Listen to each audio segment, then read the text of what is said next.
Big బాస్‌లో గనుక మనం చూసినట్టయితే కంటెస్టెంట్‌కి దిమ్మ తిరిగిపోయే ఒక టాస్క్ ఇచ్చాడనమాట బిగ్ బాస్. అదేంటి అంటే మొత్తము హెయిర్ అంతా కూడా వాక్స్ చేయించుకోవాలని చెప్పేసి ఇచ్చాడనమాట. ఇక నబీల్‌కి గానీ, పృథ్వీకి గానీ, నిఖిల్‌కి కానీ చాలా అంటే చాలా పెయిన్ అసలు. వాళ్ళకి ఆ వాక్స్ స్ట్రిప్స్ అలా తీస్తుంటే వాళ్ళకి రక్తం వచ్చేసి చాలా అంటే చాలా ఇబ్బంది పడ్డారనమాట.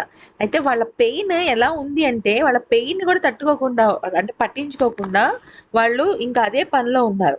అయితే ఇంకా వాళ్ళిద్దరిని చూసి అటు విష్ణు, ఇటు సీత ఇద్దరు కూడా ఏడ్చేసారనమాట.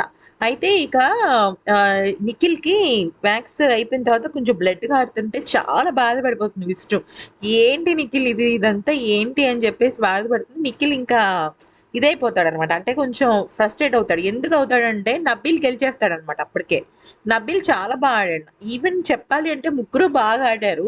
బట్ అక్కడ అంత పెయిన్ భరించి మిస్ అయ్యామని ఒక చిన్న ఫీల్ ఉంటుంది కదా! అయితే అటు యష్మి, ఇటు విష్ణు ఇద్దరు కూడా చాలా ఫీల్ అయిపోతారనమాట.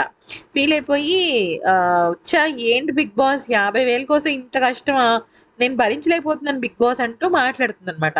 సో, విష్ణు ఎంత సున్నితమైన మనస్కురాలో దీన్ని బట్టి మనకు అర్థమవుతుంది. నిఖిలే గురించే కాదు ఫ్రెండ్స్, అక్కడ నబీల్ అండ్ పృథ్వీ గురించి కూడా చాలా బాధపడుతూ ఉంటుందన్నమాట. అయితే నిఖిల్ విషయంలో చాలా గ్రేట్ ఏంటి అంటే సాధారణంగా వ్యాక్సింగ్ అనేది అమ్మాయిలకి ఎక్కువగా అలవాటు ఉంటుంది. కానీ మణికంఠ ఇక్కడ నిఖిల్‌కి మొత్తం వ్యాక్స్‌లో తనే ఉపయోగపడ్డాడు. యాక్చువల్లీ విష్ణు చేస్తానంది గానీ విష్ణు చేయకూడదు. తను వేరే క్లాన్ మెంబర్ కదా! అది జరిగింది.